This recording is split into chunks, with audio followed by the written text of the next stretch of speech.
था और आपने देखा कि किस तरीके से मार्चिंग हुई, मार्च पास्ट हुए और किस तरीके से झांकियाँ आई, जैसे कि हर साल आती हैं। इस साल दो तीन चीज़ें नहीं थी। पहली बार तो अग्निवीर इसमें थे, एयरफोर्स के कंटिजेंट अच्छा, में 4 या 6 वो कुछ यूपीसी अग्निवीर स्कीम थे। आई। नारी शक्ति दिखाई, लेकिन जो सबकी आंखों में जो चीज़ जो समाई हुई थी, और कई लोगों ने मुझे फ़ोन करके भी सवाल पूछा है, ये मेजर साहब, ये इजिप्शियन प्रेसिडेंट जो आया है, इसका कॉलम यहाँ पे मार्च कर रहा है, ये इसका क्या सिग्निफिकेंस है, ये इजिप्शियन आर्मी क्यों मार्च कर रही है? तो पहले फ्रेंच आर्मी भी आ चुकी है यहाँ पे, है ना, यूएई वाले भी आ चुके हैं। तो पहली बात तो मैं आपको ये बता दूं कि राजपथ, जिसे अब कर्तव्य पथ बोलते हैं, यहाँ पे ये पहली फॉरेन आर्मी नहीं है। इसके मायने क्या हैं, क्यों होता है ऐसा, क्यों किसी खास हेड ऑफ स्टेट को बुलाया जाता है? देखिए, ये बहुत बड़ी इज्जत की बात है जब आप किसी भी हेड ऑफ स्टेट को बुलाते हैं। जाहिर सी बात है, आप उसको चीफ गेस्ट बन के बुला रहे हैं, और ये चीफ गेस्ट वाली जो रीति रिवाज है बहुत पुरानी है, ये अभी से शुरू नहीं है। ये भारत में कई दशकों से हो रहा है, कई दिहाइयों से हो रहा है कि किसी फॉरेन पावर को आप प्रेसिडेंट को, आप उसके प्राइम मिनिस्टर को बुलाइए और चीफ गेस्ट। यहाँ पे बराक ओबामा भी आ चुके हैं यहाँ पे, और फ्रांस के प्रेसिडेंट आ चुके हैं, दुनिया भर के आप देख लीजिए कि पीपल हैव कम हियर, और हर साल आते हैं। ये सिलेक्शन किस तरीके से होता है? सिलेक्शन ऐसे होता है कि जिस मुल्क के साथ आप ताल्लुकात बेहतर करना चाहते हैं, आपको लगता है कि वो आपके लिए इंपॉर्टेंट है, उस मुल्क को लगता है कि भारत हमारे लिए बड़ा इंपॉर्टेंट है। अब देखिए, इजिप्ट क्यों इंपॉर्टेंट है? इजिप्ट कायदे से अगर आप टेक्निकली देखिए तो नॉर्थ अफ्रीका, इजिप्ट छूता है नॉर्थ अफ्रीका, ठीक है, लेकिन Egypt is also in Asia. एक तरीके से इट स्ट्रैडल्स, मुझे ये कहना चाहिए कि it straddles both, it's not in Asia but it straddles both Asia and Africa. Suez canal वो के बारे में बहुत हम सब इंपॉर्टेंट है जानते हैं, इकोनॉमी कोई के मैं लिए। नई बात आपको सही नहीं बात। बता रहा इसमें। So a country that straddles both Africa and Asia is, जिसको कहते हैं ना कि स्ट्रेटेजिकली वेरी इंपॉर्टेंट, हमारे लिए सामरिक तौर पे, सामरिक दृष्टि से बहुत इंपॉर्टेंट है। और ये जो अलसीसी साहब हैं, ये ये आर्मी चीफ भी होते थे, वहाँ के डिफेंस मिनिस्टर भी होते थे, अच्छा। और अब वहाँ के ये प्रेसिडेंट हैं। इज़ अ स्ट्रॉन्ग गाय, ये लिबरल हैं, इनका काफ़ी कुछ जो है ये मुस्लिम ब्रदरहुड के खिलाफ हैं, काफ़ी कर चुके हैं। किसी और दिन मैं आपको डिटेल में समझाऊंगा कि मुस्लिम ब्रदरहुड क्या है और अलसीसी का उनके साथ क्या रिलेशनशिप है, इन द सेंस कि अलसीसी ने बहुत बैंड बजाया हम लोगों का, राइट। और मोदी जी ने खास तौर से इसलिए अलसीसी को बुलाया है कि इसमें 2-3 कारण है। पहली बात तो ये है कि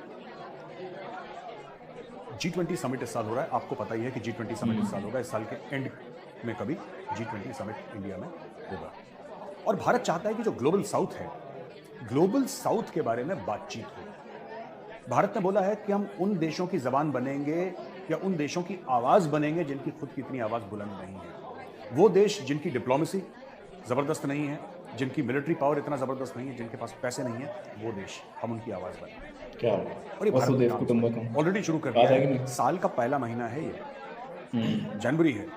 लोग वादा कर देते हैं, फिर कभी जाके उनको याद आता है एंड में, लेकिन भारत ने वादा करा और 1 महीने के बाद ये काम हो गया है। कर भी दोस्तों, इस तरीके से सिलेक्शन होता है, इस तरीके से किसी फॉरेन पावर को बुलाया जाता है, फॉरेन प्रेसिडेंट को बुलाया जाता है, और ये सब बातें होती हैं। बड़ी अच्छी मीटिंग गई और काफ़ी चीज़ों पे अग्री भी करा। और एक और चीज़ है, इनका सुएज कैनाल इकोनॉमिक जोन है, तो वहाँ पे भारत को ज़मीन देने की बात हुई है कि भारत अपने प्लान इनको सबमिट करेगा कि हम ये इंडस्ट्रीज, यानी कि भारतीय कंपनियां इजिप्ट में जाके काम करेंगी। क्या वही जो बात कर रहे थे। उसके अलावा बहुत पहले से इनके फाइटर पायलट्स को हम लोग ट्रेन करते आए हैं, लेकिन देखिए जो मिलिट्री ताल्लुकात होते हैं ना, मिलिट्री ताल्लुकात सिर्फ एक लेवल तक होते हैं।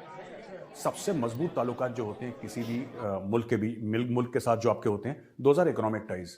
जो कॉमर्स की आपकी टाइज होती है ना, वो ज्यादा मजबूत है। मिलिट्री ठीक है, आपने उनके पायलट्स को ट्रेन कर दिया, आपने ये कर दिया, ठीक है, दैट्स ऑलराइट, वो इंपॉर्टेंट है। लेकिन सबसे ज़्यादा इंपॉर्टेंट क्या होता है? कमर्शियल टाइज होती है, इकोनॉमिक टाइज होती हैं, जो कि इजिप्ट के साथ हमारी हैं, और अब और एक लेवल पे उनको बढ़ाने की कोशिश कर रहे हैं। Egypt is also to our mind, to my mind, gateway to Africa. अगर हमें चाइना को काउंटर करना है, इजिप्ट बहुत बड़ा इसमें हमारा साथी बन सकता है, अगर हम अफ्रीका की बात करें खास तौर से। अच्छा दोस्तों, एक और खबर है इंडियन आर्मी के ताल्लुक से। इंडियन आर्मी ने 2-3 चीज़ों का ऑर्डर दे दिया।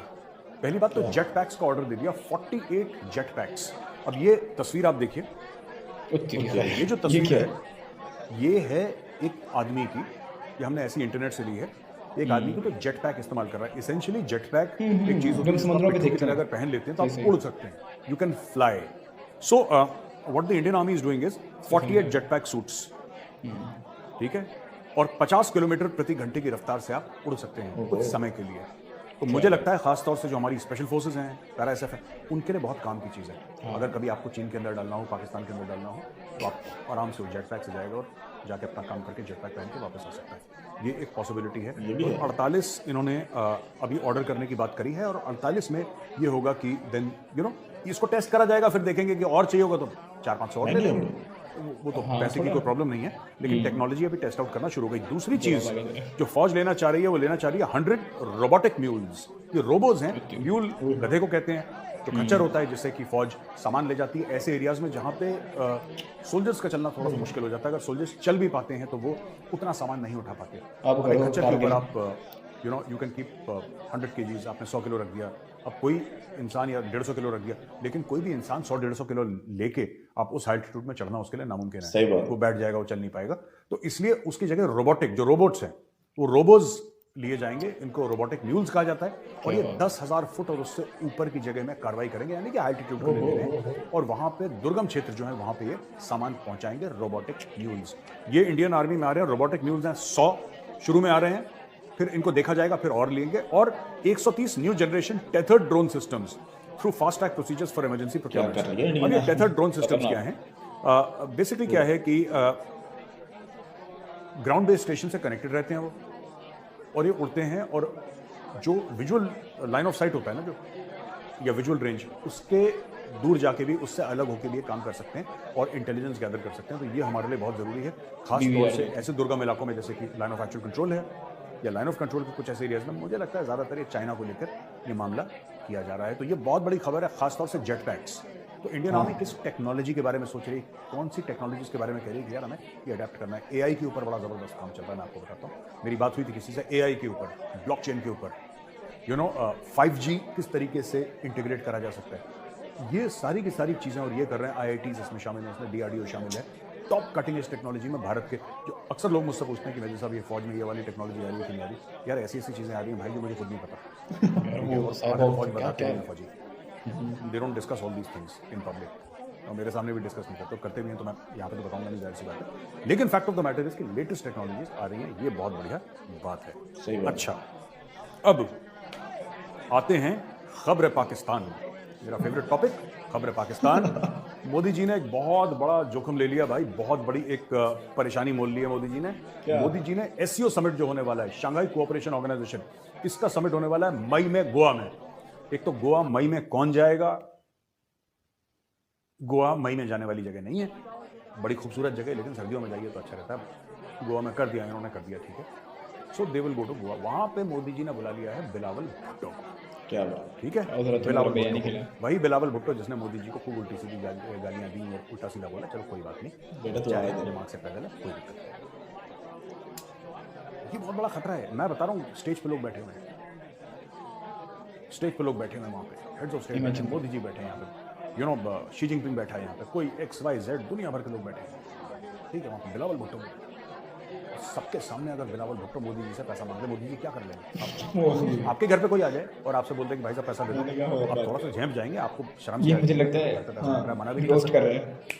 यही बिलावल भुट्टो करेगा, मैं बता रहा हूँ। इसने फंसा दिया मोदी जी, और हम लोगों ने खुद अपने आप को फंसा दिया इसको बोला। ये सबके सामने मांगेगा, और क्योंकि मोदी जी होस्ट हैं, मेजबान हैं, तो उसको मना भी नहीं करते हैं। और मुझे लगता है यही पाकिस्तान की अब आखिरी तरकीब रह गई है कि भारत से ऊपर ऊपर तो दुश्मनी की बात करो, गालियां दो, लेकिन चुपके से जाके कटोरा फेंक के मारो, ऐसे ठक से कटोरा फेंक के मारो, उड़ता हुआ आके कटोरा लेकर आ रहा है, बहुत बड़ा कटोरा लेकर आ रहा है। तो आप सोचिएगा जरा, आप सोचिए, इमेजिन करिए, आंखें बंद करिए, सोचिए मोदी जी बैठे हैं, बिलावल बैठा है, बिलावल चुपके से मोदी जी से सबके सामने करिए, विस्पर करके मोदी जी $8-10 अरब कृपया फरमाइए। और 10 अरब ये पाकिस्तान की बहुत बड़ी साजिश है और बहुत बड़ी चाल है। मैं मजाक नहीं कर रहा, आप लोग सोच रहे मजाक कर रहा हूँ, लेकिन आप सोचिए अगर मांग ले सबके सामने तो क्या कर लेंगे हम लोग, है ना। एनीवे, दूसरी चीज है कि हिना रवानी खर, जो उनकी नंबर 2 हैं, जो पहले एक जमाने में नंबर 1 हुआ करती थी, she was foreign minister. Hina Rabbani Khar कहती हैं कि पाकिस्तान और भारत के बीच में कोई बैक चैनल बातचीत हो ही नहीं रही। पाकिस्तान और भारत के बीच में कोई बैक चैनल बात नहीं हो रही है। और इसमें मैं आपको पढ़ के बताता हूं, बड़ी इंटरेस्टिंग चीज है। रवानी स्टेटमेंट यह है कि ever since the incumbent government came to power, there has been no back channel diplomacy going on between India and Pakistan, untold to the rest of the world. जो दुनिया को नहीं पता है, ऐसी कोई भी चीज नहीं हो रही, जो भी हो रहा है सबको पता है। Rabani's statement comes a day after Indian media reported that New Delhi invited Foreign Minister Bilawal Bhutto Zardari and Chief Justice of Pakistan Umar Ata Bandial to attend the Foreign Ministers and Chief Justices Conference of the Shanghai Cooperation Organization, which is scheduled to take place in Goa in May. ठीक है, अभी तक पाकिस्तान ने इसका जवाब नहीं दिया है। मुझे लगता है ये लोग सोच समझ के देंगे और मुझे ऐसा लगता है कि ये करेंगे। लेकिन हीना रबानी खर का ये स्टेटमेंट है कि पीठ पीछे हमारी बात, भारत से कोई बात नहीं हो रही, जो हो रही है सामने हो रही है। अब यार देखो, पीठ पीछे बात हम पाकिस्तान से करेंगे भी क्यों? ऐसी बात नहीं कि पाकिस्तानी नहीं करना चाहते, उनका प्रधानमंत्री जमीन पे गिर गया, लेट गया सामने है। शहबाज शरीफ ये कहता है कि हमसे गलती हो गई साहब, माफ करो, हमने अपना सबक सीख लिया। जब आप किसी को ये कहते हैं इंटरनेशनल मीडिया के सामने, आप ये कहते हैं कि हमने लड़ाई लड़ी भारत से, हमने अपना सबक सीख लिया, क्या सबक सीखा आपने? मैं अगर मेरे सामने शहबाज शरीफ हो तो मैं उससे पूछूंगी, सर आपने सबक सीखा क्या है जो आप कह रहे हैं सबक सीख लिया? कौन सा सबक सीखा? बेरोजगारी का सबक सीखा, भुखमरी का सबक सीखा? लेकिन अभी भी पाकिस्तान से आवाज़ें आती हैं, कश्मीर बनेगा पाकिस्तान, कश्मीरियों से नाता क्या, ला इलाहा इल्लल्लाह। ये जो डायलॉगबाजी आप लोग करते हो ना फिल्मी वाली, मैंने आपको पहले भी बोला था, मोदी जी चूड़ियाँ कस रहे हैं, ठीक है, मोदी जी कस रहे हैं चूड़ियाँ, धीरे धीरे आप और कश्मीर करो। अभी 2500 से 3000 रुपए का आटा है, राइट, 10 किलो का बैग, जो 10 किलो का आटा है वो 2.5 से लेकर 3000 का है। और कश्मीर करो, कश्मीर। आप देखो, आप बोलोगे कश्मीर, मोदी जी करेंगे cut, Kashmir cut, Kashmir cut, cut होता रहेगा। जितना कश्मीर करोगे चूड़ियाँ उतनी कसते रहेंगे, उतनी चूड़ियाँ कसते रहेंगे। Atta, sabzi, ghee, everything will start getting more and more expensive. और वैसे भी आपके रुपए की कीमत इतनी ज्यादा खराब हो गई है, इतनी ज्यादा आपके रुपए की कीमत खराब हो गई है, इतनी गिर चुकी है कीमत इन कंपैरिजन। और कश्मीर करोगे, मैं बता रहा हूँ कुछ समय के बाद ये टिश्यू पेपर बन जाएगा, तो मोदी जी बना देंगे टिश्यू पेपर, वो आपके पीछे पड़ गए हाथ धोके, ठीक है, हाथ धोके नहीं, गंगा जी में नहा के आपके पीछे पड़ा हुआ। अब आपके ऊपर है वेदर यू वांट की जिन्ना की फोटो जिस करेंसी में लगी है, that currency will become tissue paper. I am telling you, मैं टॉयलेट पेपर नहीं कहना चाहता, मैं टिश्यू पेपर थोड़ी सी इज्जत करता हूँ आप लोगों की, इसलिए I will say tissue paper, ठीक है जी। अच्छा, पाकिस्तान को पता लग गया है कि भारत जम्मू और कश्मीर में एक फॉल्स फ्लैग ऑपरेशन करने वाला है। पाकिस्तान को पता भी लग गया। फॉल्स फ्लैग ऑपरेशन क्या होता है कि भारत अपने पर ही अटैक कर देगा, यानी कि इंडिया की जो सिक्योरिटी एजेंसीज हैं, भारतीय सेना जो है, वो भारतवासियों को ही मार देगी और पाकिस्तान का नाम खराब कर देगी। अरे पागल, तुम्हारा नाम खराब कौन करेगा यार? तुम्हारा तो ऑलरेडी नाम खराब है। तुम सोचो ना, किसी का नाम, जिसका नाम हो, जिसकी इज्जत हो, उसकी बेइज्जती करो, उसका नाम खराब करो, तो पता भी लगता है कि यार उसमें एफर्ट करो। तुम तो खुद ही लगे हो अपने खुद को जलील करने में। भाई पाकिस्तानीज आर ह्यूमिलेटिंग पाकिस्तानी, इसमें इंडिया क्या करेगा? और इंडिया कर क्या सकता है? We can do absolutely nothing. हम आपको उतना इंसल्ट कर ही नहीं सकते जितना आप में कैपेबिलिटी है खुद को इंसल्ट करने की, समझ रहे हैं आप? तो ये है कि साहब मोदी जी ने, Pakistan intelligence and security agencies have unearthed India's plans for a false flag operation of alleged infiltration into the Indian illegally occupied Jammu and Kashmir made on the orders of Prime Minister Narendra Modi on the eve of Country Republic Day. कि भाई ये false flag operation है जिसमें कि ये कहेंगे कि पाकिस्तान से लोग आए कश्मीर में, पाकिस्तान से लोग आए कश्मीर में, उन्होंने यहाँ पे टेररिज्म करी है। और ये प्लान जो है, मोदी जी ने सब कुछ छोड़ दिया, भारत को देखना छोड़ दिया, भारत की फॉरेन पॉलिसी छोड़ दी मोदी जी ने, भारत की इकोनॉमी छोड़ दी सब कुछ मोदी जी ने त्याग दिया, सब कुछ। बस एक चीज़ याद है कि मुझे अब पाकिस्तान के खिलाफ साजिश करनी है, क्योंकि पाकिस्तान इतना इंपॉर्टेंट है, वो मुल्क जहाँ पे खाने को खाना नहीं है, जहाँ पे स्विच दबाओ तो बिजली नहीं आती, वो मुल्क इतना इंपॉर्टेंट है, इतना खास है कि मोदी जी ने पूरे वर्ल्ड अफेयर्स छोड़ दिए, G20 छोड़ दी, शंघाई कोऑपरेशन छोड़ दिया, सब कुछ छोड़ दिया। जो बाइडेन का कॉल आ रहा है, हेलो मोदी जी, क्या मैं आपसे बात कर सकता हूँ? नहीं जो भाई, अभी हम लोग बात नहीं कर सकते, अभी मुझे पाकिस्तान के खिलाफ साजिश करनी है, मेरे पास टाइम नहीं है। वहाँ पे शी जिनपिंग कॉल कर रहा है, शी जिनपिंग कर रहा है, Modi ji I am Xi Jinping. Modi ji कह रहे हैं नो अभी साजिश करनी है, तो आई एम वेरी बिजी। और ये 26 जनवरी को होना था, अब ये 27 है, तो मैं पाकिस्तानी से पूछता हूँ, हो गई साजिश? ठंड पै गई? खुश हो गए? स्वाद आ गया? खुद को जलील करते हो यार, खुद को जलील करते हो। पाकिस्तानी इंटेलिजेंस, मुझे तो लगता है पाकिस्तानी एजेंसीज को इंटेलिजेंस कहना ही नहीं चाहिए, इंटेलिजेंस तो है नहीं इनमें, तो पाकिस्तानी अपनी एजेंसीज को इंटेलिजेंस एजेंसीज क्यों कहते हैं, मुझे ये समझ नहीं आया। Identified 3 individuals who would play a key role in New Delhi's plan. Bashir, an agent of India's 93 infantry brigade. अच्छा, ये पूरा जम्मू एरिया को पेंट कर रखा है इन लोगों ने। And 2 fellow companions identified as Alam and Aslam, ये करेंगे फॉल्स फ्लैग। बशीर, आलम और असलम ये फॉल्स फ्लैग ऑपरेशन पूरा करेंगे। plan as per the plan, Bashir was tasked to recruit locals who would then be presented as alleged terror agents attempting to infiltrate into India from Pakistan and then participate in surreptitious activities in IOJK by planting bombs, including an improvised explosive device which will be used to ambush troops from the और Indian अभी Army's ऐसे ही चलेगा 93 ताकि ये बात Brigade साबित हो। of the Dogra Regiment। ये तो हाल है इनके जियो न्यूज के। 93 brigade of the Dogra regiment. Dogra regiment के अंदर 93 ब्रिगेड है। भाई साहब, आपकी तो कंट्री में फौजी शासन रह चुका है 4 बार, आपको इतनी अकल नहीं है? डोगरा रेजिमेंट 93 ब्रिगेड के अंदर है यार ये। एनीवे, ये लाहौरी चूरन है, इसके बारे में मैं आपको नहीं समझा सकता। जो फौजी देख रहे हैं उनको जोक समझ में आ गया होगा। ये बहुत बड़ा लाहौरी चूरन है। ठीक है जी। Pakistan economy at risk of collapse if IMF deal not revived, ये कोई खबर नहीं है। Pakistan economy has always been at the risk of collapse, हम इसके बारे में बात नहीं करेंगे। रुपी हिट्स अ हिस्टोरिक लो, अब ये रुपी जो है हिस्टोरिक लो हिट कर रहा है और अभी रुपी का जो है वो 255.43, ठीक है, यानी 43, 255.43 पे आ गया, यानी 255 मान लो आप, 255 रुपए पे आ गया है, ठीक है। और पाकिस्तान की करेंसी, अच्छा ये पाकिस्तानी कह रहे हैं हमारी करेंसी 255 पे आ गई है। अरे 265 पे आ जाए तब तुम क्या बिगाड़ लोगे यार, या 244 पे हो जाए तब तुम क्या बिगाड़ लोगे, मुझे नहीं समझ में आ रहा है सब, ठीक है। Following the government's decision to end its control over the rupee dollar exchange rate as part of the International Monetary Fund condition, the currency slid 9.6% or ₹24.5 to record a low of 255.43। बच्चों वाली बात है यार। अच्छा ये देखो, पाकिस्तान ये कह रहा है कि साहब, यूएस से कह रहा है कि यार थोड़ा सा हमारी मदद कर दो। ये वही यूएस है जिसको इनका पुराना प्रधानमंत्री गालियां देता था, इमरान खान। बैरूनी मुल्क की साजिश है, फॉरेन कॉन्स्पिरेसी है, इंपोर्टेड हुकूमत नामंजूर, शहबाज शरीफ के लिए कहता था कि अमेरिका है, डोनाल्ड जू ने एक साजिश कर दी। ये यार इतने दोगले लोग क्यों हैं यार, मुझे एक बात समझ में नहीं आती, इतने दोगले क्यों हैं, इतना दोगलापन। एक बंदा कहता है कि यूएस हमारे पीछे पड़ा हुआ है, दूसरा बंदा कहता है हमारी मदद कर दो। इनमें कोई या तो कोऑर्डिनेशन नहीं है या ज़रूरत से ज़्यादा कोऑर्डिनेशन है। ये भी हो सकता है कि भाई good cop bad cop play करेंगे, तू गाली देना, हम इनकी मिन्नत करेंगे, तो दोनों का गेम ठीक चलेगा। इमरान खान से बोला भाई एक काम कर, इमरान भाई आपकी जिम्मेदारी है कि आप इनको गालियाँ दो, ठीक है शाबाश भाई, मैं इनको गालियाँ दूंगा, आप इनकी मिन्नतें करो, इनके तरले करो, इनके हाथ पैर जोड़ो, आप पैसे लाओ। तो गुड कॉप बैड कॉप हम लोग प्ले करेंगे, या तो ये गेम चल रहा है इनका। क्योंकि कुछ महीने पहले ये गालियां दे रहे थे पाकिस्तान की गवर्नमेंट, हम इमरान खान क्यों बोले, he was the prime minister at that time भाई, अप्रैल से पहले और अप्रैल से तो वही प्राइम मिनिस्टर था। कुछ महीने पहले पाकिस्तान की सरकार अमेरिका को गालियां दे रही थी। The government of Pakistan was abusing the Americans.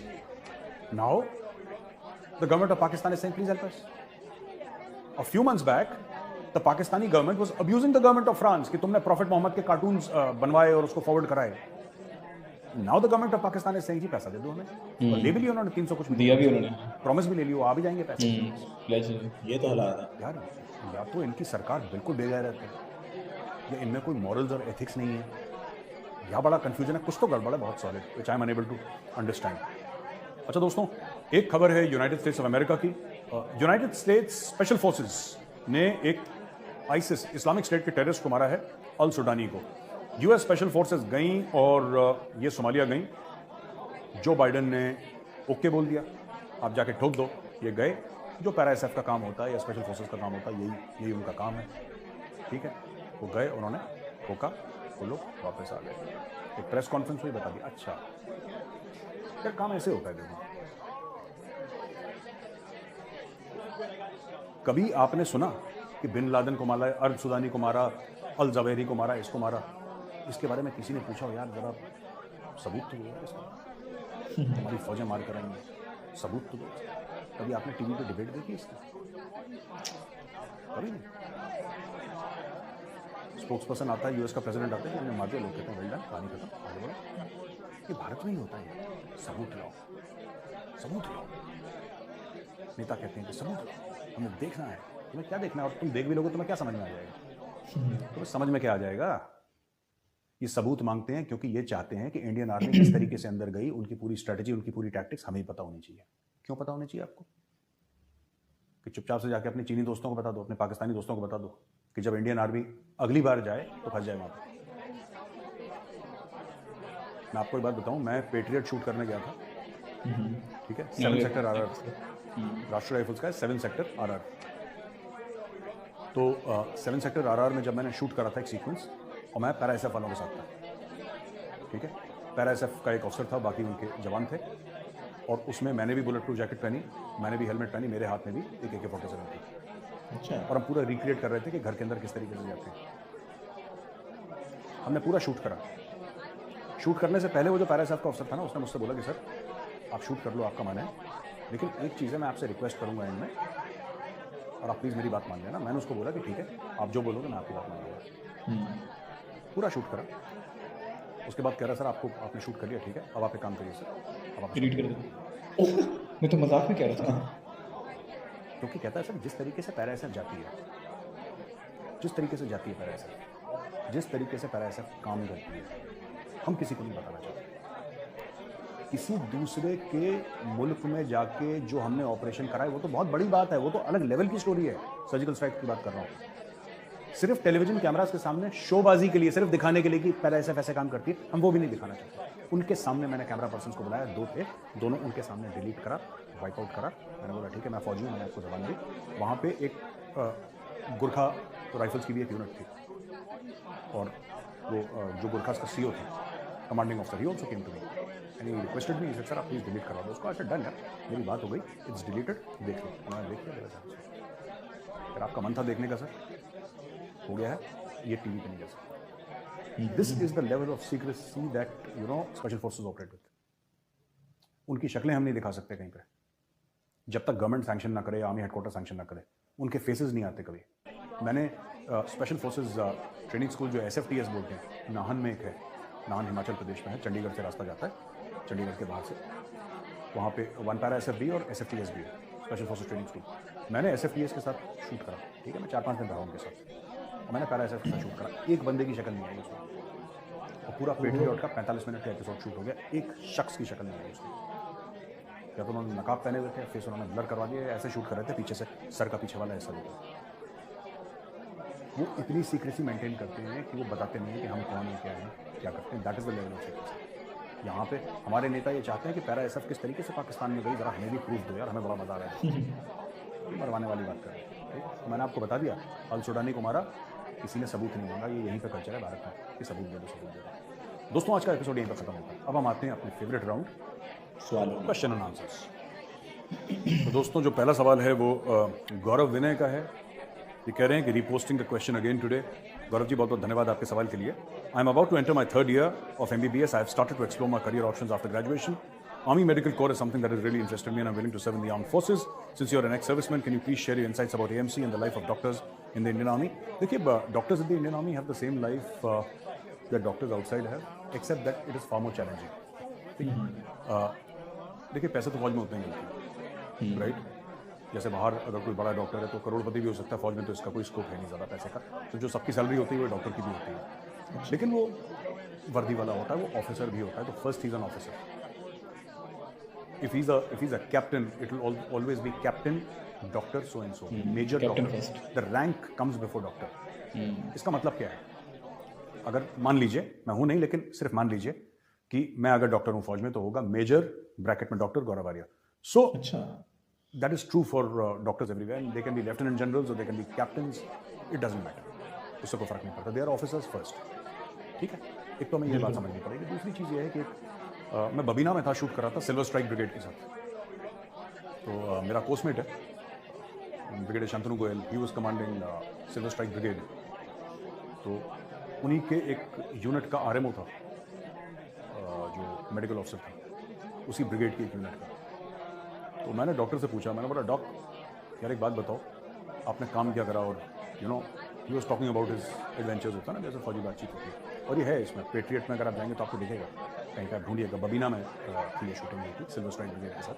तो उस डॉक्टर ने बड़ी इंटरेस्टिंग बात बोली। उसने बोला कि मैं ऐसा डॉक्टर हूँ, मैं 2 किस्म की गोली देता हूँ, एक तो पेशेंट को गोली और एक आतंकवादी को गोली। तो मेरे पास 2 किस्म की गोली देते हैं।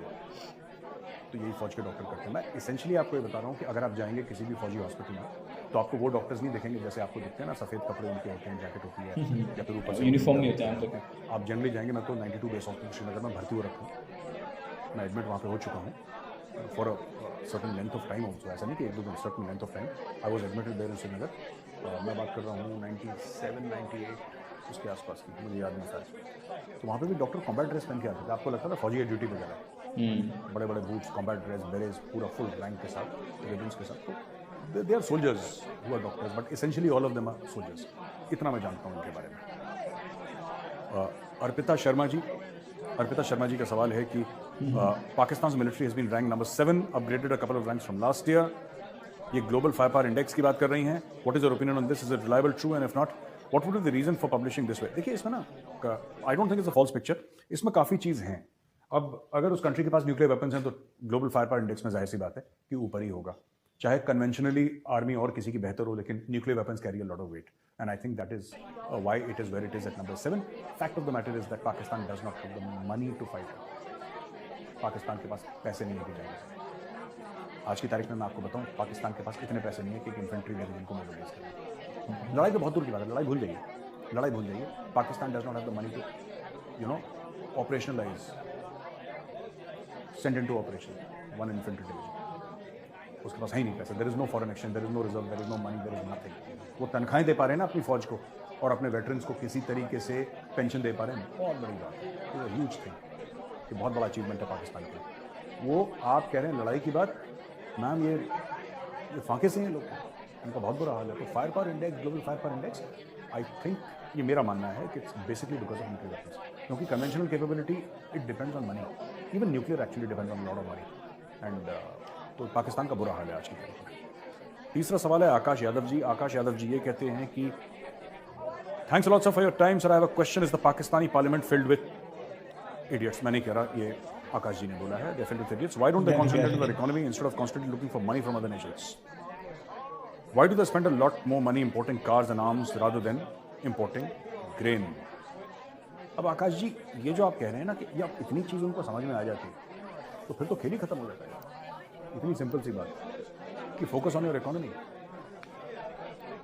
Focus on your economy, don't focus on all this, ये तामझाम कश्मीर, इससे कुछ ना होगा, तुम्हें कुछ नहीं मिलेगा। अगर तुम्हारी इकोनॉमी स्ट्रांग है तो तुम कश्मीर के ऊपर आवाज़ बुलंद करोगे, लोग सुनेंगे, भिखारी की कौन सुनेगा, राइट? लेकिन ये करते हैं लोग, गाड़ियाँ इंपोर्ट कर रहे हैं, $1.2 बिलियन की गाड़ियाँ इंपोर्ट कर दी, पता नहीं 2200 यानी कि 2200 लगभग गाड़ियाँ, जिसमें 600 650 टन की इलेक्ट्रिकल व्हीकल्स थी, मैं कवर करा था पिछले बार। तो ये दे पाकिस्तान को समझना मुश्किल ही नहीं, नामुमकिन है। ये अपने लेवल पे चलते हैं लोग, ये अजीबोगरीब हरकतें करते हैं, ये खुद को नुकसान पहुंचाते हैं और बाहर साजिशें बनते हैं, ठीक है? फिर कहते हैं हमारे साथ धोखा हो गया, हमारे साथ साजिशें हो गई, जबकि खुद अपने आप को, अब कौन से यहूदी ने और कौन से हिंदू ने इनको ये बोला था कि तुम जाके, जब तुम्हारे पास खाने के लिए खाना नहीं है, तुम से जाके काम करो बेटा, ज़्यादा कुछ नहीं करना, तुम 2200 इंपोर्टेड गाड़ियाँ tax free, duty free import करना, या फौजियों को अपने ड्यूटी फ्री मिले, उस पर टैक्स मत करना, बुलेट प्रूफ गाड़ी, जिसमें से काफ़ी कुछ फौजियों के लिए लिखे हैं, 20-30% फौजी। किसने बोला? पाकिस्तान, किसी यहूदी ने बोला, किसी हिंदू ने बोला, जो कहते हैं कि यहूदी और हिंदू की साजिश है, यहूद और हनूद की पता नहीं कौन कौन से अजीब गरीब टर्म्स यूज़ करते हैं। किसने बोला है? ये खुद ही करते हैं, खुद ही को जूते मारते हैं, खुद ही जलील होते हैं, फिर बाहर ढूंढते हैं कॉन्फ्रेंस। तो आपके सवाल का जवाब आकाश जी ना मेरे पास है ना पाकिस्तान, ये सवाल का जवाब है ही नहीं जो आपने पूछा। सवाल ही मिस्टर आकाश यादव, मैं आपको बता रहा हूँ, ये जो आपने सवाल पूछा है भाई, इसका सवाल का जवाब किसी के पास नहीं है। ये अजीब से लोग हैं कि सॉफ्टवेयर अजीब सी है और उनको समझना मुश्किल है, राइट? अभी भी आप आधे पाकिस्तानियों से पूछिएगा, आधे पाकिस्तानी आपको आपकी इंटरव्यू लेते हैं ना, वो देखते हैं, वो यूट्यूबर जाते हैं इंटरव्यू लेते हैं, आधे पाकिस्तानी ये समझते हैं, ठीक है, उनके यहाँ अनाज नहीं है खाने को, और वो जेन्युइनली बिलीव करते हैं कि वो भारत सामान भेज रहे हैं, भारत एक्सपोर्ट कर रहे हैं, और हम लोग अच्छा पाकिस्तान का दिया हुआ खाना खा रहे हैं। 50% तो पाकिस्तानी फूड। अब आप ऐसी जहनियत के साथ आप कैसे लड़ सकते हैं? आप कैसे उनको कन्विंस कर सकते हैं? जो एक बेवकूफ़ों की, अहमकों की जन्नत में रहता है, आप उस बंदे से क्या एक्सपेक्ट करते हैं? They living in a fool's paradise. अच्छा, आखिरी जो सवाल है वो तपस्या जी ऐसा है कि आप लिख रही हैं, नमस्ते, जय हिंद तपस्या जी।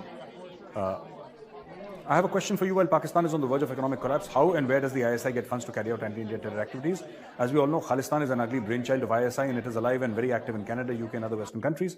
Even the so-called farmers' protest was funded by these goons to destabilize our country. Sir, who's funding them? First of all, मैं आपको बता दूं, farmers' protest, right? हाँ, उसमें खालिस्तानी एलिमेंट्स थे, बट पूरे फार्मर्स ऐसे नहीं थे. मैंने बड़े करीब से देखा है, ऐसे नहीं थे पूरे फार्मर्स. तो ये आपकी बात से मैं अग्री नहीं करता हूं, बट हाँ, उसमें खालिस्तानी एलिमेंट्स आ गए थे और वो भाग गए.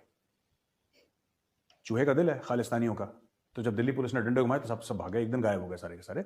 लेकिन सारे फार्मर्स खालिस्तानी हैं, ऐसी बात गलत है. उसमें से कुछ 1 और 2% होंगे, बाकी 98% का ऐसा कोई लेना देना था नहीं. उनकी प्रोटेस्ट सही थी, गलत थी, ये मुझे नहीं पता, लेकिन उनका पूरा हक था. वो प्रोटेस्ट कर सकते हैं. This is a free country, it's a democracy यार. अब करना चाहते हैं करें वो, राइट? पाकिस्तान के पास पैसा कहां से आता है? ज्यादातर पाकिस्तान की जो फंडिंग आती है इसमें, हाँ, रैंकिंग बिल्डर. मुझे लगता है फिर अब ये मेजर साहब कहेंगे कि अब सारे बैठे हैं तो बिलावल करेगा कश्मीर की बात. मुझे नहीं पता था कि बिलावल का कटोरा निकाल देंगे मेजर गौरव. वही ना, तो कह रहे थे कि सारे बैठे होंगे, अचानक कहेगा बिलावल पीएम मोदी साहब मुझे तो 10 बिलियन चाहिए.